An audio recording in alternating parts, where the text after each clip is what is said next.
قال الله تبارك وتعالى في كلامه المجيد أعوذ بالله من الشيطان الرجيم بسم الله الرحمن الرحيم فأتت به قومها تحمله قالوا يا مريم لقد جئت شيئا فريا يا أخت هارون ما كان أبوك امرأ سوء وما كانت أمك بغيا فأشارت إليه قالوا كيف نكلم من كان في المهد صبيا قال إني عبد الله آتاني الكتاب وجعلني نبيا وجعلني مباركا أينما كنت وأوصاني بالصلاة والزكاة ما دمت حيا وبرا بوالدتي ولم يجعلني جبارا شقيا والسلام علي يوم ولدت ويوم أموت ويوم أبعث حيا. اللہ تبارک و تعالیٰ نے کلام مقدس میں سیدہ مریم علیہ السلام کا واقعہ مبارکہ بڑی تفصیل سے ذکر فرمایا ہے.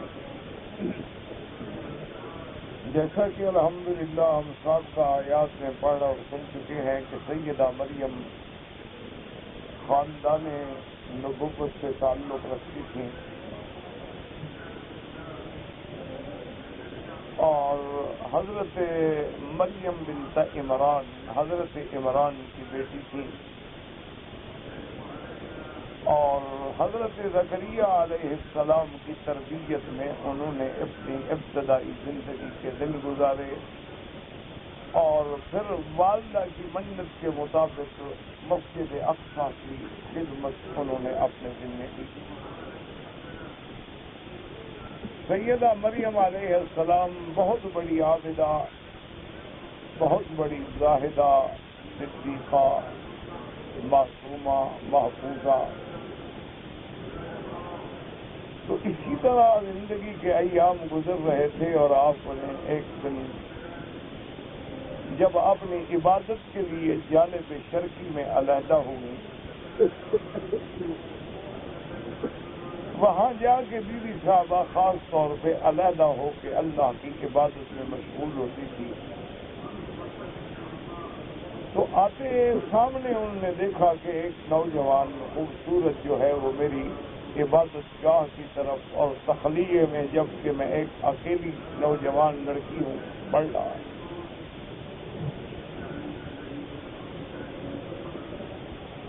سیدہ مریم علیہ السلام نے فوراً ارشاد فرمایا کہ میں اللہ کے نام سے، رحمان کے نام سے پناہ پکڑتی ہوں، اگر تم اللہ سے ڈرنے والے ہو تو میرے قریب لاؤ. اور یہی ہمیں سبق ملتا ہے کہ باحیا عورتیں جو ہیں وہ کبھی اجنبی سے بات نہیں کرتی، نہ اجنبی کے قریب جاتی ہیں، نہ اجنبی سے ہاتھ ملاتی ہیں، نہ اجنبی سے گھل مل کے باتیں کرتی ہیں، بلکہ اگر کوئی ضرورت بھی ہو تو فاسألوہن من وراء حجاب، پردے کے پیچھے کھڑے ہو کے بات. اسی لیے بی بی مریم نے فوراً کہا انی اعوذ بالرحمن منک ان کنت تقیا. تو حضرت جبریل علیہ السلام سمجھ گئے کہ بی بی صاحبہ نے مجھے نہیں جانتی، میں تو انسان کی شکل میں.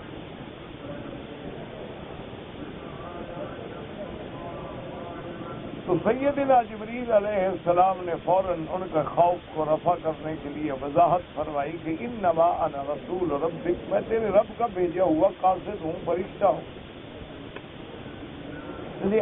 بالا کے غلام زکیہ، تاکہ میں تمہیں ایک پاکیزہ لڑکا دے سکوں. کیونکہ لفظ جو ہے نا ہبہ کرنے کا تو اس لیے بعض لوگوں نے اللہ معاف فرمائے آمدن یا غلط فہمیوں میں یہ ترجمہ کر دیا کہ جبریل بھی بچہ دینے کی قدرت رکھتا ہے، حالانکہ یہ معنی غلط۔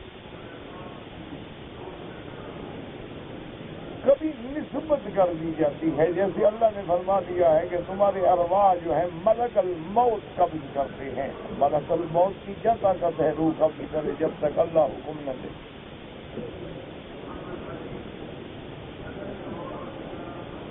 اسی لیے قرآن نے وضاحت کر دی کہ قل یتوفاکم ملک الموت الذی وکل بکم، تمہارے ارواح کو پورا لینے والا فرشتہ ملک الموت جو ہے وہ اللہ کی طرف سے تم پہ وکیل بنایا گیا۔ اب بعض فرشتوں کی ڈیوٹی بادلوں پہ ہے، تو اس کا معنی یہ نہیں کہ بارش برسانے کا اختیار فرشتوں کو ہے، وہ تو ڈیوٹی ہے۔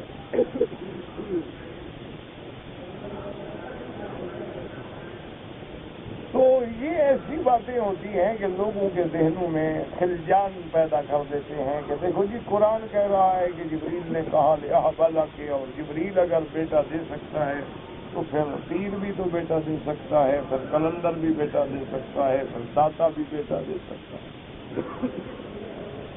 تو یہ بہت بڑا مغالطہ ہے اور اللہ کے قرآن کی تحریف ہے۔ قرآن صاف کہہ رہا انما انا رسول ربک، میں تو کاتب ہوں۔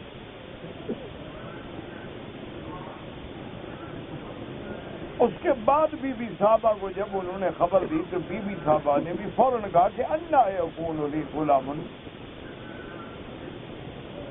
کہ مجھے کیسے لڑکا پیدا ہوگا؟ ولم یمسسنی بشر ولم اک بغیا، نہ تو مجھے کسی غیر مرد نے چھوا تک نہیں ہے اور نہ میں سرکش ہوں، نہ گناہ کرنے والی، تو پھر یہ بچہ کیسے ہو؟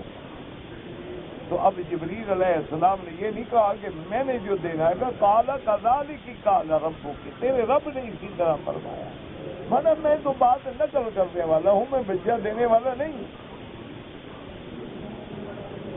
قال کذالک کان ربک هو علی ہین، اللہ کا فرمان ہے کہ میرے لیے کیا مشکل ہے، میں نے تمہیں اس وقت پیدا کیا جب تم کچھ بھی نہیں تھی، تمہیں بھی تو پیدا کیا ہے نا۔ تو اگر تمہیں ہم وجود میں لانے پہ قادر ہیں، اگر ہم آدم علیہ السلام کو من غیر ذکر و انثی پیدا کرنے پہ قادر ہیں، تو ہمارے لیے کیا مشکل ہے؟ اسی لیے مفسرین کرام نے لکھا ہے کہ اللہ نے صفت تخلیق انسان میں 4 صفتوں کا ذکر کر دیا کہ اللہ چاہے تو بغیر مرد بغیر عورت کے آدم کو پیدا کر دے، اللہ چاہے تو بغیر عورت کے مرد تو ہے عورت نہیں بی بی حوا کو پیدا کر دے، اللہ چاہے تو عورت تو ہے مرد نہیں حضرت عیسیٰ کو پیدا فرما دے، اور اللہ چاہے تو دونوں کے ملاپ سے زوجین سے آئندہ جو ہے نسل آدم کو چلائیں۔ یہ تخلیق انسانیت میں 4 صفتیں ہیں جو اللہ کے کمال قدرت سے دلالت کرتی ہیں کہ یفعل ما یشاء، جو چاہے اور جیسا چاہے۔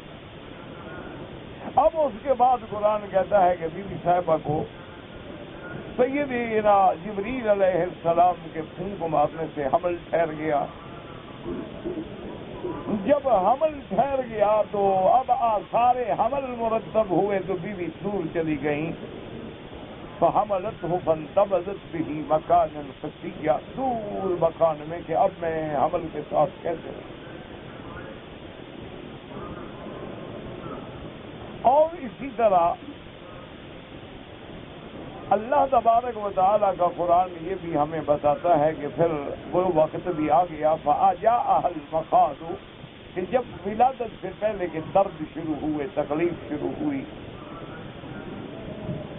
ایک تو بی بی صاحبہ پریشان تھی کہ میں قوم کو کیا منہ دکھاؤں گی، اور ایک پھر پہلی دفعہ ولادت ہے، اور جن کو پہلی دفعہ ولادت کے مرحلے سے گزرنا ہوتا ہے تو ایک بڑا عظیم مشکل کی گھڑی ہے۔ اسی لیے میرے آقا نے رحمت دو عالم نے سیدنا محمد رسول اللہ صلی اللہ علیہ وسلم نے فرمایا کہ اللہ کے بعد والدین کا حق ہے، اور والدین میں سب سے زیادہ حق جو ہے وہ ماں کا ہے، حتیٰ کہ حضور صلی اللہ علیہ وسلم نے 3 دفعہ ذکر فرمایا۔ جب صحابی نے پوچھا کہ کس کا حق مقدم ہے، فرمایا امو کا۔ اس نے کہا ثم من یا رسول اللہ، فقال امو کا، ثم من یا رسول اللہ، فقال امو کا۔ حضور نے 3 دفعہ ماں کا نام لیا اور فرمایا ثم ابا کا، 4تھے دفعہ جا کے باپ کا نام لیا۔ اور قرآن کا اگر اسلوب دیکھیں تو قرآن نے بھی ماں کے حق کو مقدم کیا ہے۔ وَوَصَّيْنَا الْإِنسَانَ بِوَالِدَيْهِ إِحْسَانًا، والدین حملته أمه، پھر ماں کا ذکر، وَهَنًا عَلَى وَهَنٍ، اور کئی فرماتے ہیں حملته أمه كرها، تو وہاں بھی اللہ نے ماں کو مقدم کیا ہے والدین کے ذکر کے بعد۔ تو اس لیے بالاتفاق محدثین، مفسرین، فقہا کہ انسان پر اللہ کے رسول کے بعد سب سے زیادہ حق جو ہے وہ ماں کا ہے، اس کے بعد باپ کا۔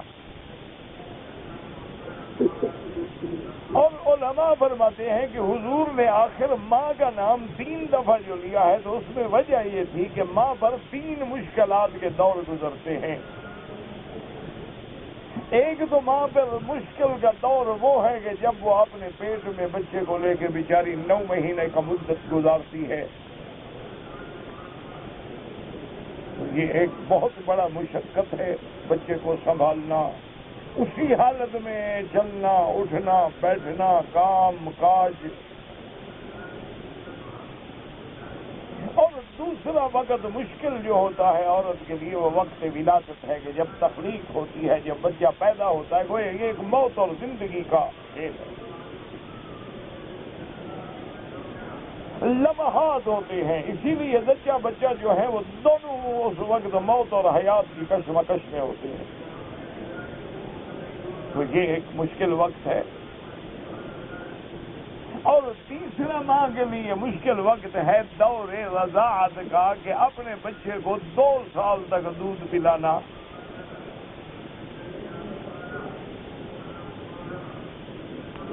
اب جدید سائنس نے سارے انتظامات کر دیے ہیں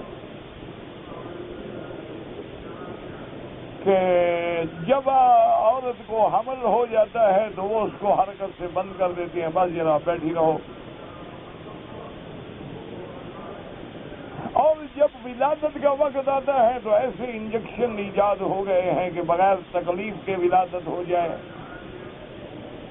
اور جہاں تک دودھ پلانے کا تعلق ہے تو ماشاءاللہ ڈبے کا دودھ اویلیبل ہے اور آیا بھی اویلیبل ہے۔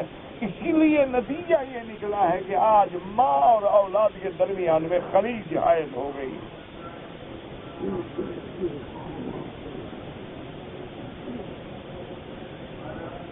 اسی لیے اکبر الہ آبادی نے اپنے دور میں کہا تھا کہ اولاد سے کیسے بو آئے ماں باپ کے اتوار کی، دودھ ہے ڈبے کا اور تعلیم ہے سرکار کی۔ کہ جب بچہ پڑھنے پہ آیا تو ہم نے اس کو اے ایپل پڑھایا ہے اور ڈی ڈاگ پڑھایا ہے اور کے کیٹ پڑھایا ہے، سی کیٹ پڑھایا ہے، تو ڈبہ کا دودھ پہ وہ پل کے جوان ہوا ہے تو اس کو کیا پتا ماں کیا ہوتی ہے؟ اس نے تو ماں کے سینے سے کبھی دودھ پیا نہیں، ماں کے سینے پہ سر رکھ کے سویا نہیں، ماں کی قربت اس کو نصیب ہی نہیں ہوئی، اور ماں کو بھی مامتا کا پتہ نہیں ہے۔ بچہ تو بولا لوگوں کے ہاتھ میں، نرسری میں ہے۔ اس کا نتیجہ یہ نکلا ہے کہ آج نافرمانیوں کا دور ہے۔ آج ماں اور بیٹے میں ایک خاموش اور سرد جنگ ہے۔ آج باپ اور اولاد میں جنگ ہے۔ ساری آسائشیں دینے کے باوجود جب وقت آئے گا لڑکی بھی اپنی پسند پہ اپنا بوائے فرینڈ پسند کرے گی اور لڑکا بھی اپنی پسند کرے گا۔ اب وہ کہتے ہیں کہ ہماری آزادی ہے، اور 9 مہینے جب تو پیٹ میں رہا اس وقت تو آزادی نہیں سوچی۔ کہتے ہیں جی تو ہمارے حقوق انسانی ہیں، میں جس کو لائک کروں میری چوائس ہے۔ سال 2 سال میں وہ عشق کا بھوت اتر جاتا ہے نا، پھر ماتھا پکڑ کے بیٹھا ہوتا ہے کہ ہائے کاش میں نے ماں باپ کی بات مانی ہوتی۔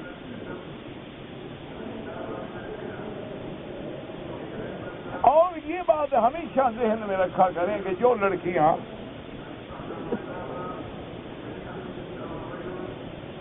اپنی ماں کو چھوڑ سکتی ہے، اپنے باپ کو چھوڑ سکتی ہے، شوہر کو چھوڑنا کون سی بڑی بات ہے؟ اور جو بیٹا اپنے ماں باپ کا نافرمان ہو کے ایک لڑکی کو خوش کرنا چاہتا ہے، وہ کل لڑکی اس کے سامنے کیا حیثیت رکھتی ہے؟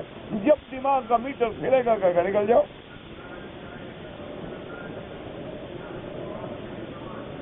تو اس لیے اسلام نے جو تعلق رکھا تھا، جب آج دنیا میں آپ دیکھیں کہ یورپ کتنا آگے چلا گیا ہے، کفر کتنا آگے چلا گیا، اب وہ بھی مجبور ہے، آج دنیا کی جدید سائنس بھی مجبور ہے، کہتی ہے کہ بچے کو ماں کا دودھ پلاؤ۔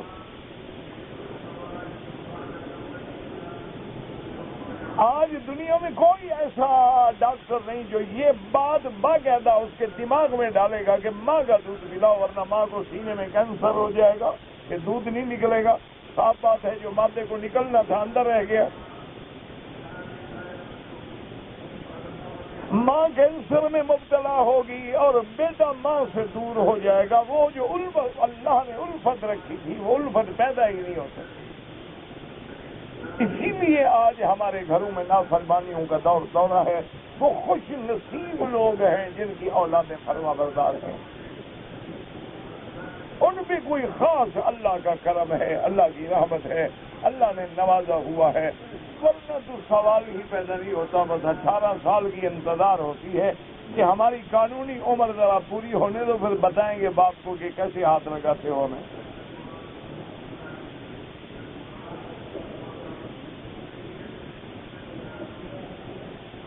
اب دیکھیں بی بی مریم علیہ السلام ہیں تو اب 2 مشاکل سے گزر رہی ہیں۔ ایک تو سب سے بڑی مشکل عزت کی حفاظت ہے کہ کون مانے گا کہ بغیر خامد کے بچہ ہو گیا، اور دوسرا ولادت کی تکلیف ہے، اور پھر کوئی نہ ماں ساتھ ہے، نہ رشتے دار ساتھ ہیں، نہ اقارب و ارحام ساتھ ہیں، اکیلی عورت ہے۔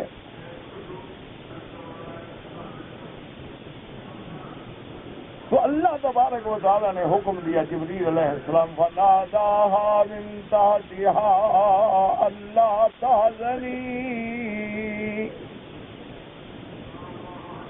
قد جعل ربك تحتك سريا۔ اللہ نے حکم دیا جبریل بتا دو بی بی کو کہ گھبرانے کی ضرورت نہیں ہے، ہم نے آپ کے لیے ایک چشمہ پانی کا جاری کر دیا ہے، چھوٹی سی جدول نہر ہے، آپ اس سے پانی پی لیں، یہ درد تکلیفیں دور ہو جائیں گی۔ وَهُزِّي إِلَيْكِ بِجِذْعِ النَّخْلَةِ تُسَاقِطْ عَلَيْكِ رُطَبًا جَنِيًّا۔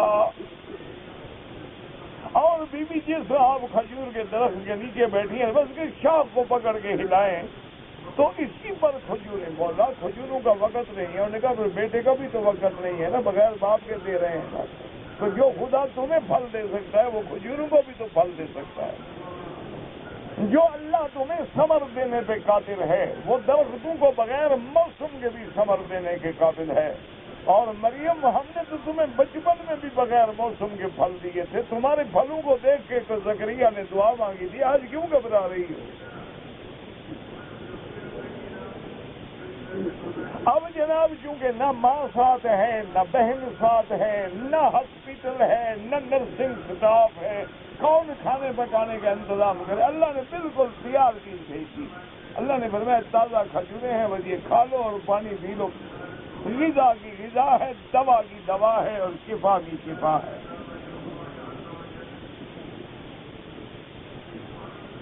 اور دنیا کے اب ساری دنیا کہتی جی کھجوروں میں بڑے وٹامن ہیں۔ اس وقت تو ڈاکٹر نہیں تھے نا جب اللہ نے کھجوریں کا حکم دیا تھا، اس وقت تو لیبارٹریز نہیں تھی جو یہ ہمیں بتلاتی کہ کھجور میں کون سے وٹامن ہیں اور کون سے ہارمونز ہیں اور کون سے منرلز ہیں۔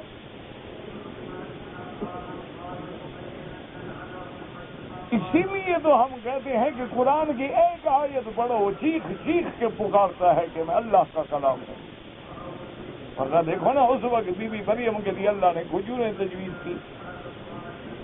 اسی لیے عمر ابن میمون فرماتے ہیں کہ عورت کی ولادت کے بعد عورت کے لیے تازہ کھجوروں سے بہتر نہ غذا ہے نہ دوا ہے.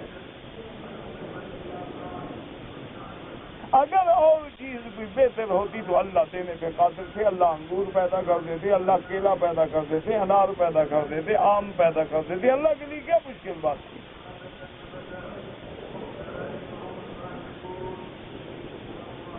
اور اس کے بعد اللہ نے حکم دیا فَكُلِي وَاشْرَبِي وَقَرِّي عَيْنًا. اللہ نے فرمایا کہ بیوی ان کھجوروں سے کھاؤ اور پانی پیو اور بچے کو دیکھ کے آنکھیں ٹھنڈی کرو. مولا یہ تو سب کچھ ٹھیک ہے, یہ سارے مرحلے تو ہے وہ طے ہو گئے, لیکن اب یہ بچے کو دیکھ کے جب لوگ چیخیں گے اور لوگ مجھ پہ تہمتوں کے پہاڑ کھڑے کریں گے, میں کیا کروں. اللہ نے فرمایا کہ ہم قادر ہیں, ہم اس کا بھی انتظام کر دیتے ہیں, اور انتظام بھی ایسا کرتے ہیں کہ تمہیں زبان ہلانے کی ضرورت بھی نہ پڑے. ایسا انتظام ہے. یہ کوئی بندہ کر سکتا ہے کہ بولو نہیں اور جواب ہو جائے. اللہ نے فرمایا کہ وَإِمَّا تَرَيِنَّ مِنَ الْبَشَرِ أَحَدًا فَقُولِي إِنِّي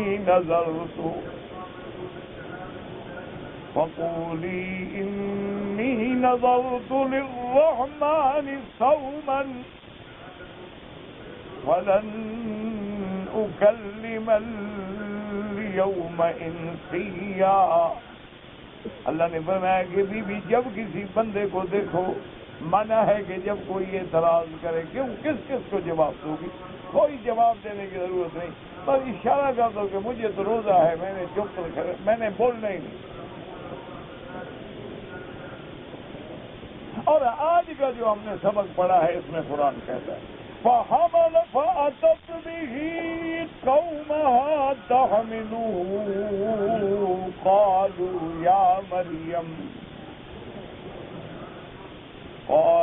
يَا مَرْيَمُ لَقَدْ جِئْتِ شَيْئًا فَرِيًّا. اب قرآن کہتا ہے کہ بی بی صاحبہ اپنی برادری میں اپنی قوم میں آئی حضرت عیسیٰ کو اٹھا کر. اصل علماء کہتے ہیں کہ پہلے تو چھپ گئی تھی نا بیچاری, اب جب دیکھا کہ کھجوریں بغیر موسم کے مل رہی ہیں, چشمہ بغیر کھودنے کے جاری ہو گیا ہے, اور بچہ بھی پیدا ہو گیا, یہ سارے انتظام اللہ نے کر دیے ہیں, اور جواب دینے کا بھی سکھلا دیا ہے کہ بولنا ہی نہیں, تو پھر مجھے کیا ڈر ہے. اب اللہ تبارک و تعالیٰ کی قدرتوں پہ یقین کرتے ہوئے بیوی نے بچہ اٹھایا اور آ گئی قوم کے سامنے.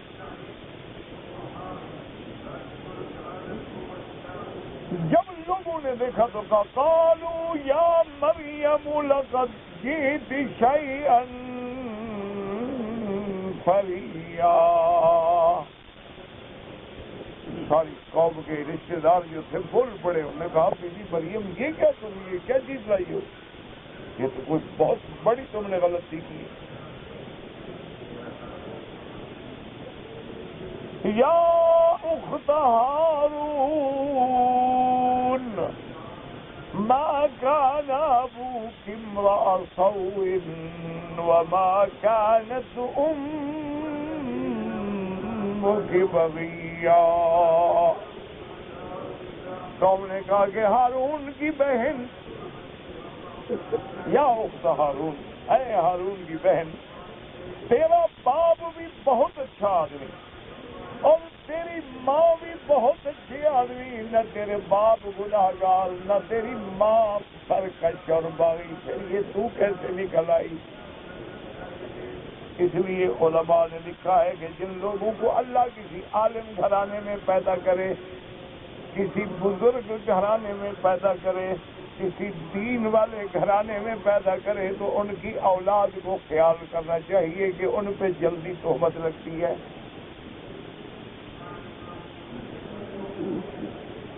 اسی لیے میرے والد مرحوم رحمت اللہ علیہ, اللہ ان کی قبر پہ کروڑ رحمتیں فرمائے, میں ان سے کبھی کبھی پوچھتا، میں کہتا میں ابا جی یہ کیا بات ہے کہ ہر آدمی گناہ کرتے ہیں، ہر حرکت کرتے ہیں، جو مرضی آئے جس گھاٹی میں چاہے منہ مارتے ہیں، مرد بھی عورتیں بھی، ان کا نام کوئی نہیں لیتا، ہم سے کوئی چھوٹی سی غلطی ہو مولوی وکیل نے یہ کیا، ہو مولوی وکیل نے یہ کیا بتایا ہے، یہ ہم کس عذاب میں آ گئے؟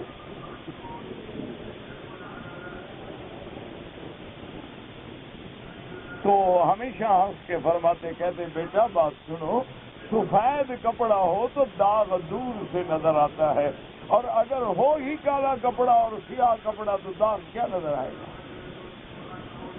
تو اللہ تو نے تم لوگوں کو علم دینے کے بعد سفید کپڑا دیا ہے، ذرا غلطی کرو گے تو میلوں سے لوگوں کو نظر آئے گی، اور عام لوگ جو ہیں وہ تو سیاہ کپڑے کی مثال ہے، جو مرضی آئے کریں، ان کے پاس تو گناہوں کا لائسنس ہے، وہ تو ٹھیکیدار ہیں نا، جو مرضی آئے کریں۔ تو اس لیے انہوں نے کہا شکر کرو کہ تم گھبراتے کیوں ہو، تمہارے لیے تو اللہ نے انتظام کیا ہے، کہ اللہ نے ایسے حالات پیدا کر دیے ہیں کہ اب دیکھیں نا، ایک اسٹیج پہ آدمی بیٹھنے والا ہو، لاکھوں کو خطاب کرنے والا، وہ کیسے گناہ کرے بیچارہ؟ یہ اللہ کا کتنا بڑا کرم ہے کہ اللہ پہرا لگا دیتے ہیں۔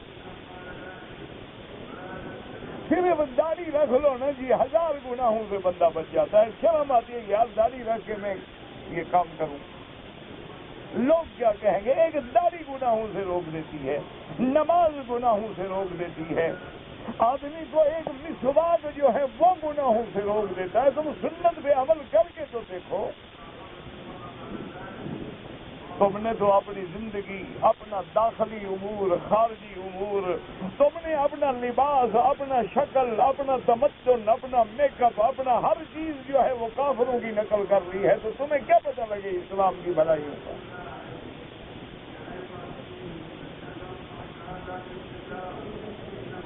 ایمان سے اللہ کے کعبے میں کھڑے ہو، آج بھی تم چھوڑو مولوی مکی کیا ہے، تمہارا ایک ادنا خادم ہے، اللہ نے تمہیں عقل دیا ہے، تم بڑے سمجھدار لوگ ہو، خدا کے کعبے میں کھڑے ہو، ایمان سے کہیں آج اگر کوئی بندہ عین حضور کی سنت کے مطابق کرتا پہنے اور پنڈلی پر سلوار پہنے اور سر پہ ٹوپی رکھے، پگڑی باندھے، اور جناب مسواک بھی اس کی جیب میں کھڑا ہو، اور عین سنت کے مطابق داڑھی بھی ہو، ایمان سے کہو لوگ کیا کہیں گے؟ تو چھوڑ یار، کیا ہے وہ ملا ہے۔ کوئی اور ذرا زیادہ پڑھا لکھا لڑکا ہوگا نا، کاؤ بوائے جو ہے ہمارے، وہ کہا چھوڑ یار یہ کارٹون ہے، کو بندہ ہے داڑھی بڑھا کے پھر رہا ہے۔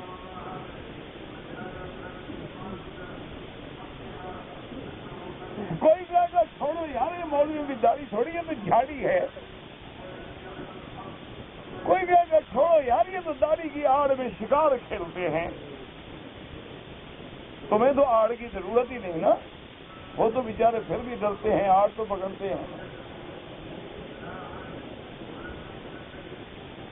اور اس کے مقابلے میں ایک آدمی جو ہے کلین شیو ہو، اور اس نے جناب بالکل 3 پیس پین سٹرائپ سوٹ پہنا ہوا ہو، بو لگائی ہوئی ہو، اور بالکل دیکھنے میں معلوم ہو کہ انگریز کی روحانی اولاد ہے، لوگ کہیں گے دیکھو بڑا آدمی ہے یار، یہ کوئی افسر معلوم ہوتا ہے یار، ایک وزیر ہوگا، کوئی سیکٹری ہوگا، کوئی بڑا افسر ہوگا، کریں کپڑے نہیں دیکھے اس کے، سوٹ نہیں دیکھا اس کا، چلنے بیٹھنے کا انداز نہیں دیکھا اس کا، اور اگر وہ کھڑے ہو کے کھانا کھاتا ہو اور کھڑے ہو کے پیشاب کرتا ہو، پھر تو بہت بڑا آدمی ہے، کہ دونوں کام اس کو اپنے روحانی باپ نے بتلایا ہے کہ پیشاب بھی کھڑے ہو کے کرنا ہے اور کھانا بھی کھڑے ہو کے، دونوں کام کھڑے ہو کے کرنے ہیں، کیونکہ حضور نے بیٹھنے کا حکم دیا ہے، تم ہر کام میں محمد مدنی کے مخالف بنو، جہنم میں کیسے جاؤ گے آخر؟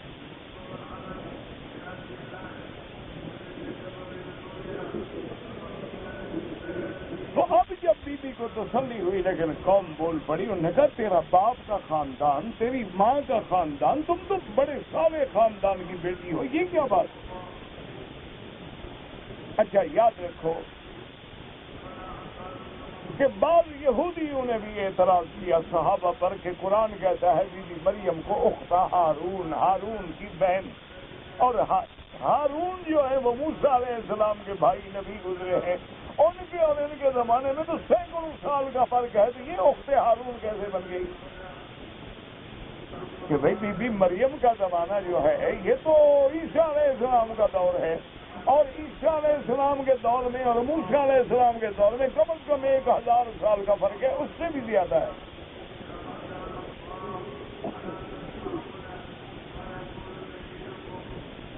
تو اس لیے ایک صحابی نے آج حضور سے بھی عرض کیا تھا کہ یا رسول اللہ، آج ایک یہودی نے مجھے پریشان کر دیا۔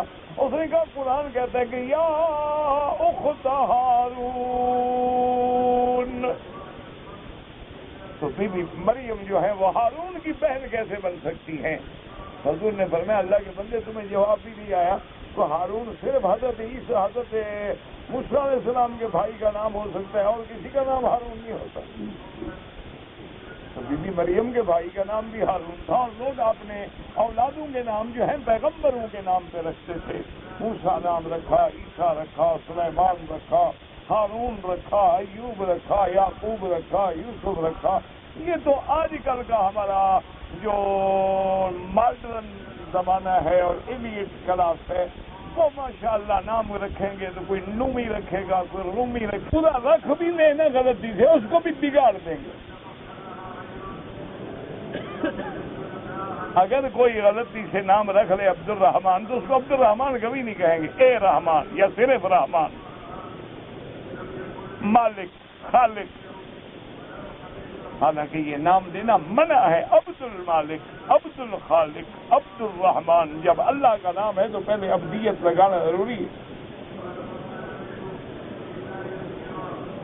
تو اس لیے بی بی صاحبہ کا معنی یہ نہیں ہے، اور بعض علماء نے فرمایا کہ چونکہ بی بی کا نسل جو ہے وہ ہارون علیہ السلام سے ہے، جیسے حضور کا نسب جو ہے حضرت اسماعیل سے ہے، ورنہ حضور کے اور حضرت اسماعیل کے درمیان میں تو ہزاروں سال ہے، لیکن حضور صلی اللہ علیہ وسلم کا سلسلہ نسب جو ہے آپ ولد اسماعیل سے ہیں، اور اسماعیل جو ہے وہ ولد ابراہیم ہیں، تو لہذا حضور ملت ابراہیم ہیں، اور حضور جو ہے ذریت ابراہیم ہیں، اور حضور نے فرمایا ابھی ابراہیم، ابراہیم میرا ابا ہے۔ حالانکہ ابراہیم اور حضور کے درمیان جب معراج کی رات گئے، حضور نے فرمایا میں نے دیکھا کہ خوبصورت آدمی ہے، خوبصورت داڑھی ہے، اور کعبۃ اللہ سے بیت المعمور سے ٹیک لگا کے بیٹھے ہیں۔ تو میں نے جبریل سے پوچھا کہ من ھذا؟ فقال ابو کا ابراہیم، آپ کا ابا ابراہیم ہے۔ تو اس لیے کہا گیا یا اخت ہارون ما كان ابوك امرأ سوء وما كانت امك بغيا۔ اور ہمارے حضرات جو ہے نا جی، بعض اللہ ان کو بھی ہدایت دے، انہوں نے بھی لوگوں کو گمراہ کرنے کا ٹھیکہ اٹھا رکھا ہے۔ انہوں نے کہا دیکھو قرآن کہتے ہیں یا مریم یا اخت ہارون، یہ دیکھو وہاں بھی یا مریم کہنا تو جائز ہے، ہم یا رسول اللہ کہیں تو شرک ہو جاتا ہے۔ یہ بھی کوئی قسم کھا کے بیٹھے ہیں کہ اللہ کے قرآن کو ضرور بدلنا ہے۔ اللہ کے بندے بی بی مریم کو جب یا مریم کہہ رہے ہیں تو بی بی مریم سامنے تھی، موجود تھی، زندہ تھی، یا بی بی مریم کو موت کے بعد پکار رہے ہیں؟ کوئی عقل کرو، اللہ کا خوف کرو، اللہ سے ڈرو اور لوگوں کو گمراہ نہ کرو۔ یہ تو قوم کہہ رہی ہے، بی بی تو قوم کے سامنے کھڑی، اگر کوئی سامنے ہو تو یا کہیں، یہ جیسے صحابہ آتے کہتے یا رسول اللہ، حضور موجود ہے، کوئی منع نہیں۔ شرک تو تب آئے گا جب غائبانہ ندا کرو گے، غائبانہ پکارو گے، اور یہ عقیدہ رکھو گے کہ ہماری ندا، ہماری پکار وہ یہاں سے بھی سن رہے ہیں۔ تو بات کو سمجھا کریں، آمنے سامنے تو ہر آدمی کہتے ہیں یا فلان یا فلان یا فلانی، یہ کیا بات ہے؟ یہ کون سا شرک ہے بھائی؟ اب جناب بی بی صاحبہ کو جو اللہ کا حکم تھا اس کے مطابق خاموش نہیں، فَأَشَارَتْ إِلَيْهِ،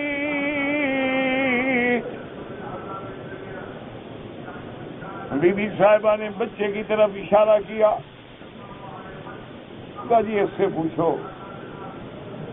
قَالُوا كَيْفَ نُكَلِّمُ مَنْ كَانَ فِي الْمَهْدِ صَبِيًّا، نے کہا کہ بی بی کیا بات کرتی ہو، یہ بچہ بولے گا، تم خود بولتی نہیں ہو اور ہمیں اور بے وقوف بھی بناتی ہو، یعنی ایک چوری کرتی ہو پھر سینہ زوری بھی ساتھ ہے کہ دیکھو جی اس سے کیا بات کریں، جو ابھی بیچارہ جھولے میں بچہ ہے، یہ بچہ جواب دے گا، تم بڑی ہو کر تو اپنی صفائی دے نہیں سکتی ہو، یہ بچہ صفائی دے گا۔ اللہ نے حکم دیا کہ عیسیٰ تیری نبوت پہ تہمت نہ آ جائے۔ اللہ کے نبی کا بڑا مقام ہوتا ہے، کیونکہ اگر نبی کی ماں پہ داغ آئے گا تو پھر نبی پہ بھی داغ آئے گا نا۔ اگر ماں نعوذ باللہ گناہ گار ہے تو نبی تو گناہ سے پیدا ہوا نا، اور نبی تو پاک ہوتے ہیں۔ قال انی عبد اللہ، حضرت عیسیٰ بول پڑے اور کہا کہ کیا کہہ رہے ہو، میں اللہ کا بندہ ہوں۔ یہ نہ سمجھنا پہلے کیوں کہا اللہ کا بندہ ہوں، کیونکہ ولادت تھی نا بڑی عجیب، بغیر باپ کے تو کوئی یہ نہ سمجھ پائے کہ میں خدا کا بیٹا ہوں یا میں خود خدا ہوں، لباس بشری میں آیا ہوں، میری شکل بدل کے آیا ہوں، کہا نہ میں اللہ کا بندہ ہوں، میں انسان ہوں۔ انی عبد اللہ،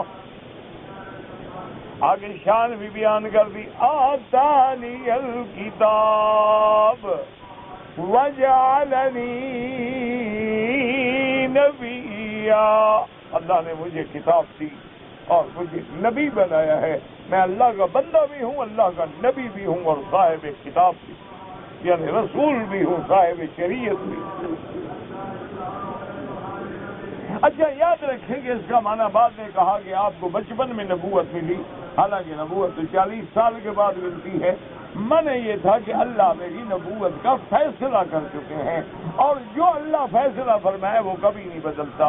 جیسے حدیث میں آتا ہے حضور نے فرمایا انا عند اللہ وانی لعند اللہ خاتم النبیین وآدم منجدل فی طینتہ او کما قال رسول اللہ، حضور نے فرمایا میں اللہ کے ہاں خاتم النبیین تھا، ابھی آدم کی تو مٹی بنی تھی، پانی میں مٹی گالا بنا تھا، کیا مانا تھا کہ میری نبوت کا فیصلہ ہو چکا تھا، ورنہ نبی تو حضور سب سے آخر میں آئے ہیں، بعثت تو حضور کی سب سے آخر میں ہوئی ہے۔ جیسے عیسیٰ علیہ السلام نے کہا آتانی الکتاب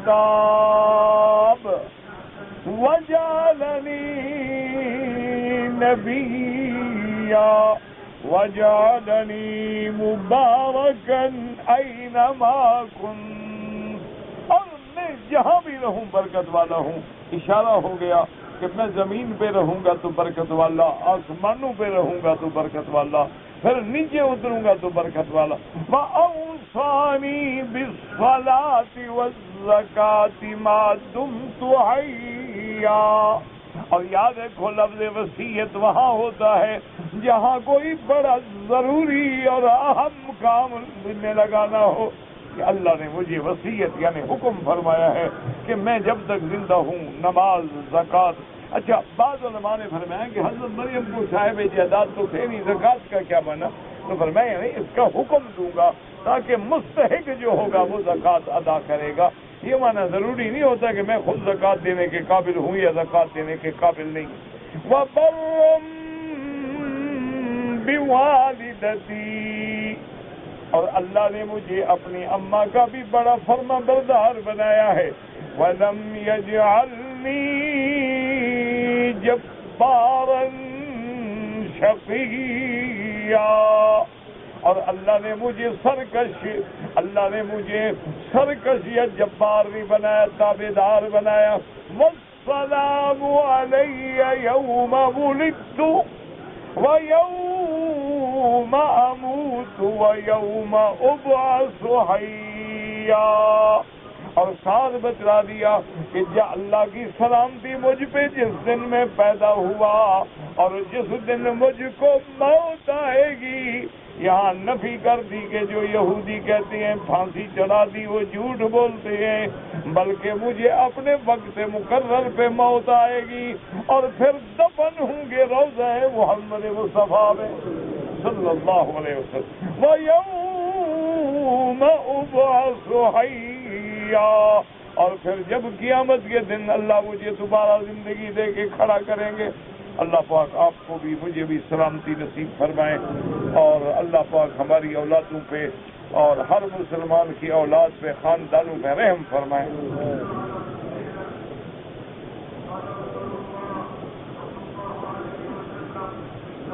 کہتے جی کہ میرے والد کی عمر بہت ہو گئی ہے، دماغ کام نہیں کرتا، گالیاں دیتے ہیں تو بچے نے ان کو انجیکشن لگاتے ہیں سونے کا. بہرحال ڈاکٹر کی رائے کے بغیر عمل نہ کریں. اگر کوئی سائیکاٹرسٹ یعنی دماغ کے ڈاکٹر جو ہیں وہ کہیں کہ ضروری ہے پھر تو جائز ہے، ورنہ اپنی جان چھڑانے کے لیے ان کو ٹیکے نہ لگا دیا کرو. انہوں نے بھی تمہاری گالیاں برداشت نہیں کی، تمہارے پیشاب برداشت کیے ہیں، تمہاری تکلیفیں برداشت کی ہیں. اب بڑھاپے کا وقت آ گیا، تم بھی برداشت کرو. وَاخْفِضْ لَهُمَا جَنَاحَ الذُّلِّ مِنَ الرَّحْمَةِ وَقُلْ رَبِّ ارْحَمْهُمَا كَمَا رَبَّيَانِي صَغِيرًا. ہاں اگر بیماری کے بڑھنے کا اندیشہ ہے، کیونکہ بعض اوقات انسانی سیل جو ہے نا دماغ کے فیروشینا ایک بیماری ہوتی ہے وہ ہو جاتی ہے، تو اس کے لیے آپ ڈاکٹر سے رجوع کریں. میں عمرے پہ آیا ہوں، عمرے والوں کے لیے طواف الوداع واجب نہیں ہے، یعنی اگر نہ کریں گے تو دم نہیں پڑے گی، لیکن افضل یہ ہے کہ عمرے والا بھی طواف الوداع کے بغیر نہ جائے، کیونکہ زندگی کا کیا پتہ ہے ہم زندہ رہیں گے کہ نہیں رہیں گے، پھر کعبہ نصیب ہوگا کہ نہیں رہے گا. ان یکون آخر العہد بالبیت الطواف، آخری کام کیا ہے؟ طواف الوداع.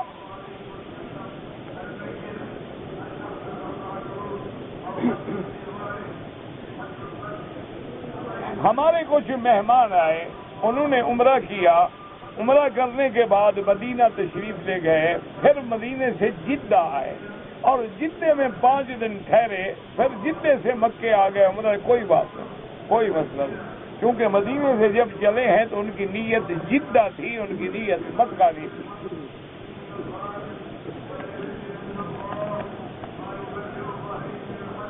اگر کوئی طواف کے دوران قرآن پڑھے تو جائز ہے، لیکن افضل یہ ہے کہ ذکر کرے سبحان اللہ، الحمدللہ، لا الہ الا اللہ، اللہ اکبر. اگر قرآن پڑھنا افضل ہوتا تو میرے محبوب محمد مصطفیٰ قرآن پڑھتے.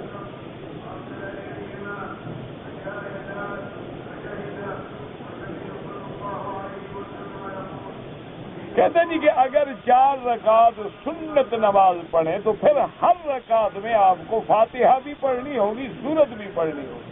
فرض اور سنتوں میں فرق ہوتا ہے.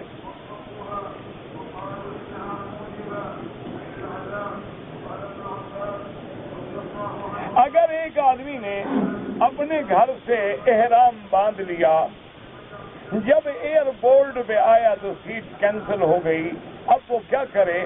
امام ابو حنیفہ رحمۃ اللہ علیہ فرماتے ہیں کہ احرام میں رہے اور کسی کو ٹیلی فون کرے کہ بھائی حد حرم میں مکہ میں میرے لیے بکری ذبح کرو دم احساس. جب اطلاع مل جائے پھر سر مڑائے، پھر احرام کھولے، چاہے اپنے ملک میں، اس وقت تک احرام میں رہے گا جب تک ذبح نہ ہو اور جب تک کہ وہ سر نہ مڑائے. یہ نہیں کہ جب چاہا باندھ لیا اور جب چاہا نہ باندھا. اس لیے بہتر طریقہ یہ ہوتا ہے میرے بھائی کہ احرام کی چادریں ساتھ رکھ لو، غسل کر لو، تیاری کر لو، جہاز میں بیٹھ جاؤ، بیٹھ کے نیت کر لو تاکہ بلا وجہ پریشانی سے سامنا نہ کرنا پڑے.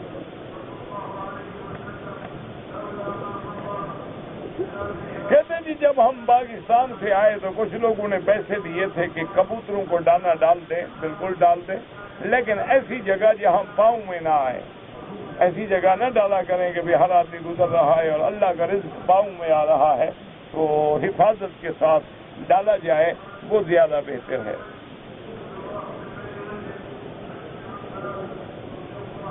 کہتے ہیں جی کہ جلسہ یعنی دو سجدوں کے درمیان جب ہم بیٹھتے ہیں بالکل دعا مانگ سکتے ہیں، اللہم اغفر لی وارحمنی وارزقنی واہدنی واعف عنی، کوئی مسئلہ نہیں۔ اور یہ سارے مسئلے اولا افضل کے ہیں، جھگڑے کے ہیں ہی نہیں، جھگڑے تو جاہلوں نے بنائے ہیں۔ داڑھی رکھنا جو ہے واجب ہے بالکل، منڈانا جو ہے فاسق ہے، بار بار منڈانے والا ہے ارتکاب کبیرہ کرتا ہے، فاسق ہو جاتا ہے۔ اسی لیے بالاتفاق محدثین فقہا کا فتویٰ ہے کہ داڑھی منڈانے والے کو امام نہ بنائیں، کیونکہ وہ فاسقین کی صف میں آ گیا ہے۔ ٹخنے پر کپڑا آئے تو حضور نے فرمایا وہ جہنم میں ڈالا جائے گا، ویل للآفاق۔ اس لیے ٹخنے کم از کم ٹخنے سے اوپر ہو۔ چاچی کے ساتھ نکاح نہ کریں۔ امام کے پیچھے اگر حنفی ہے تو فاتحہ نہ پڑھے، شافعی ہے تو پڑھا کرے۔ زندہ آدمی نے وصیت کی کہ میرا عمرہ کرو پھر کرو، نہیں کی تو نہ کرو۔ اگر کوئی آدمی سگریٹ پی رہا ہے تو نماز سلام کریں، کافر تو نہیں ہے بیچارہ، گناہگار ہی ہے نا، سلام کیوں نہ کریں۔ اگر کوئی آدمی نماز پڑھے اور ہاتھ یوں باندھے، یہ سنت کے خلاف ہے، یہ جگہ یہاں ہونی چاہیے۔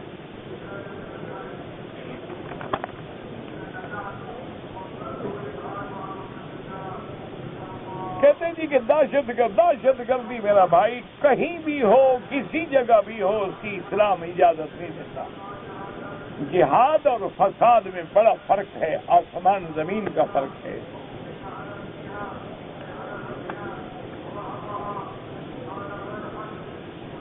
کہتے ہیں جی کہ بعض لوگ جو ہیں جادو کر کے کسی کی قوت رجولیت کو بند کر دیتے ہیں، ہوگا اللہ شر سے بچائے۔ بہرحال جادو کا اثر تو ہوتا ہے، اور حضور سرکار دو عالم پہ بھی جادو ہوا، تو اس کا علاج میں تو نہیں جانتا ماں سوا قرآن کے، کہ سورت بقرہ پڑھا کرو اور قل اعوذ بالفلق، قل اعوذ بالناس، آیت الکرسی، زمزم، بس پڑھو، کوشش کرو اللہ شیطانوں کے شر سے بچائے۔ اور مجھے کوئی پتہ نہیں، کوئی جانتا ہو طریقہ تو اس کو ملو۔ میری دادی بیمار ہے، اللہ سب کو شفا دے۔ چلو شکر ہے بیچارہ دادی کے لیے دعا تو مانگ رہا ہے، ورنہ آج کل تو ہر کوئی باپ سے تنگ ہے، دادی کو کیا ہے۔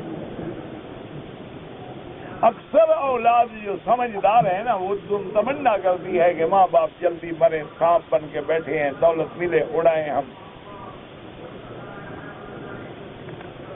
کہ ایک بات یاد رکھ لو، جو ماں باپ سے کرو گے نا اس کے لیے تیار ہو جاؤ، تمہارے ساتھ اس سے بھی برا ہوگا۔ جتنا مارو نا ماں باپ کو تو صبر کر لینا کہ میں نے اگر ایک تھپڑ مارا انشاءاللہ مجھے جوتے ملیں گے اولاد، لکھ کے ڈائری پہ رکھ لو۔ اللہ دنیا میں سزا دیتے ہیں، آخرت میں تو دیں گے ہی دیں گے نا۔ والدین کی نافرمانی کی سزا دنیا میں ملتی ہے۔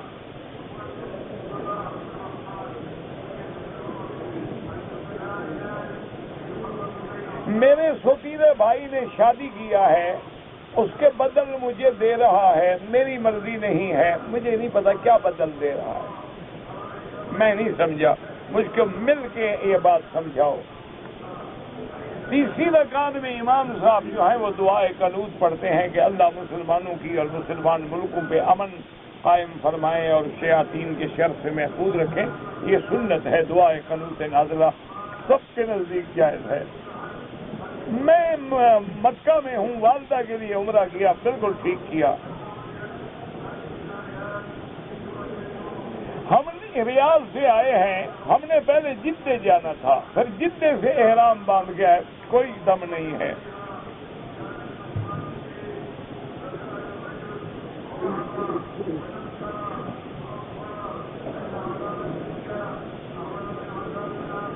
اگر آپ کے خواتین ہیں، جوان بیٹا ہے، عمرے کے لیے آئے لیکن عملی طور پہ احرام نہیں باندھا ہے اور نوافل بھی نہیں پڑے ہیں، لبیک بھی نہیں پڑا ہے، اور جدہ ایئرپورٹ پہ آ گئے ہیں، ہوٹل میں مکے بھی پہنچ گئے ہیں، پھر مسجد عائشہ جا کے عمرہ کیا، آپ پر ایک بکری پڑ گئی اور آپ بڑے عمرے سے بھی محروم ہو گئے، میقات کے عمرے سے۔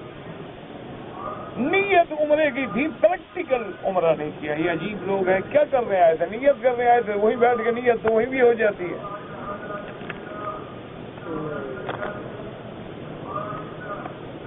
اگر عورت حیض روکنے کی دوائیں لے رہی ہے، پھر حیض آ جائے، اگر یہ ایام ہیں حیض کے تو حیض شمار ہوگا.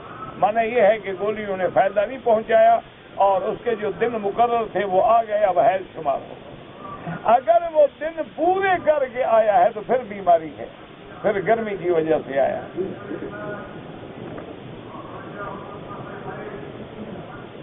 نفل نماز پڑھنا چاہیے، کون سی حدیث میں ہے؟ ماشاءاللہ، یہ تو قرآن میں ہے، حدیث کی کیا ضرورت ہے؟ فتحجد بھی نافلۃ لک، تہجد نفل ہوتی ہے، فرض ہوتا ہے. فمن تطوع خیرا فإن اللہ شاکر علیم، یہ تو قرآن کا حکم ہے، تم حدیث کیوں ڈھونڈ رہے ہو؟ پہلے قرآن سے تو نکلو. ایسا کوئی بیماری آ گئی ہے، ہر بات پہ کہیں حدیث. کسی کو کوئی یار یہ جوتا ہے، جوتے قرآن شریف جوتی پہ نہ رکھو، کہتے کوئی حدیث ہے آپ کے پاس؟ ایک آدمی کے سر پہ میں نے اپنا جوتا رکھ دیا، کہتے کیا کر رہے ہیں؟ میں نے کہا تمہارے پاس حدیث ہے کہ تمہارے سر پہ جوتا نہ رکھو؟ وہی عقل کرو. جاہل لوگ ہیں، دماغ بنا دیا ہے. اسی طرح اہل قرآن کا فتنہ ہے، وہ کہتے ہیں جناب قرآن کے بغیر ہم کوئی بات نہیں مانتے. قرآن میں دکھاؤ کہ قبر میں عذاب ہے. وہ قرآن میں تو 4 رکعت عشاء کی نماز بھی نہیں لکھی ہوئی. کوئی عقل کرو. جب قرآن کہہ دیتا ہے کہ اطیعوا اللہ و اطیعوا الرسول، تو رسول کا فرمان بھی قرآن ہے. من یطیع الرسول فقد اطاع اللہ، یہ بھی تو قرآن نے کہا ہے. ما آتاکم الرسول فخذوہ وما نہاکم عنہ فانتہوا، یہ بھی تو قرآن نے کہا ہے. ہمارے نزدیک تو قرآن میں جو قال ہے وہ محمد میں حال ہے. جو قرآن نے کہا محمد نے کر کے دکھلا دیا. اگر کپڑے پر نجاست کا شبہ ہو تو نماز نہیں پڑھنی چاہیے، کپڑا بدل لیں. کہتے ہیں جی کہ دم کے بکرے کا گوشت جو ہے فقیروں کو دینا ہے، ہم فقیروں کو کیسے شناخت کریں؟ تم نہ شناخت کرو، تم گوشت بنا کے سڑک پہ کھڑے تو ہو، تمہیں خود ڈھونڈ لیں گے. فکر نہ کرو، تم دینے والے تو بنو. تجربہ کر رہا ہوں نا، ابھی حرم کے باہر جا کے کسی کالی عورت یا کسی کالے لڑکے کو 1 ریال خیرات کا دے دو، ابھی تمہیں تماشا دکھا دیں، تمہارے جلوس نہ نکالتے جبر دیا کرو. مارتے بھی ہیں، پیسے بھی دیتے ہیں. پیر بخش، احمد بخش، محمد بخش، عمر بخش، سب شرکیہ نام ہے، فوراً بدل دیں. کوئی اللہ کے سوا بخشنے والا نہیں. یہب لمن یشاء اناثا ویہب لمن یشاء الذکور.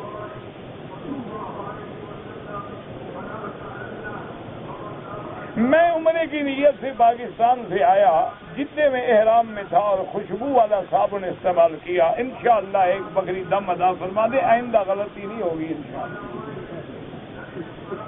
بڑا مسکین آیا نا پیدل چل کے پاکستان سے، جتنا تھک گیا، نہانا پڑا، صابن استعمال کرنا پڑا. 4 گھنٹے کی فلائٹ ہے. حضرت کو عمرے کا فکر نہیں ہے، نہانے کا فکر. انا للہ و انا الیہ راجعون. اگر صرف ہاتھ دھوئے ہیں صابن سے تو 1-2 ریال صدقہ کر دیں. کہتے جی کہ مریم جہاں بیٹھی تھی وہ کھجور کا درخت وہاں ہے، ہاں پہنچو، بالکل وہاں جا کے فوراً کاٹ کے لے آؤ. فوراً پہنچو، تلاش کرو جلدی، اور کوشش کرو کہ رات کی فلائٹ سے چلے جاؤ، کل تک کوئی اور لے جائے. ہزاروں سال گزر گئے، اس کو جھاڑ کا فکر ہے کہ وہ کھجور ہے کہ نہیں، سجدہ کرے گا نا کبھی.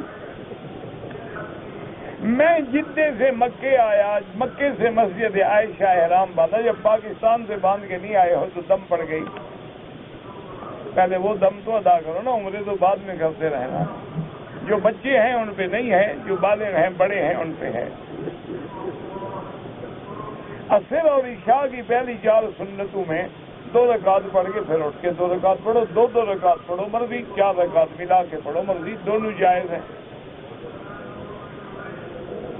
فرض نفل سنت جمعہ کے وقت نیت جمعہ کی کرنی چاہیے، تو جمعہ ہی ہے تو اور کس کی نیت ہے؟ اور کل کی بات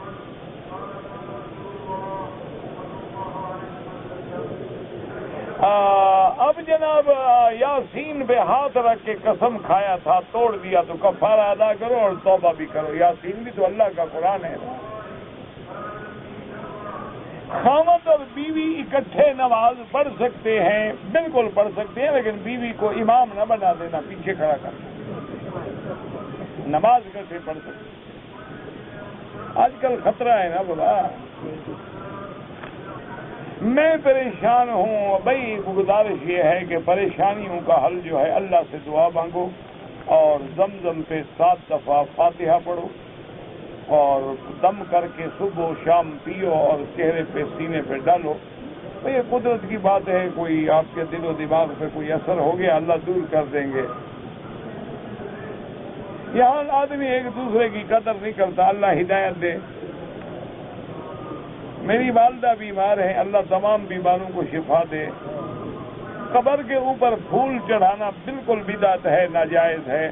ربنا تقبل منا انك انت السميع العليم وتب علينا انك انت التواب الرحيم اللهم اجعل لنا وللمسلمين من كل هم فرجا ومن كل ضيق مخرجا ومن كل بلاء عافيا۔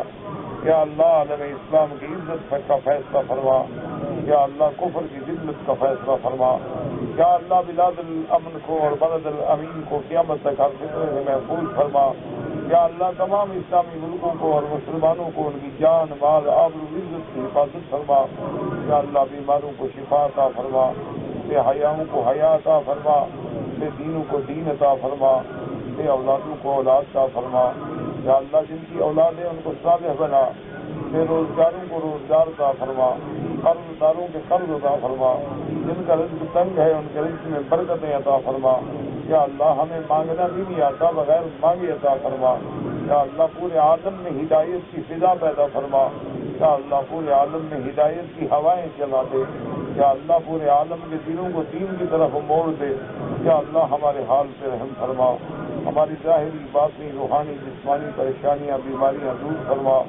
یا ارحم الراحمین، یا ارحم الراحمین، یا ارحم الراحمین۔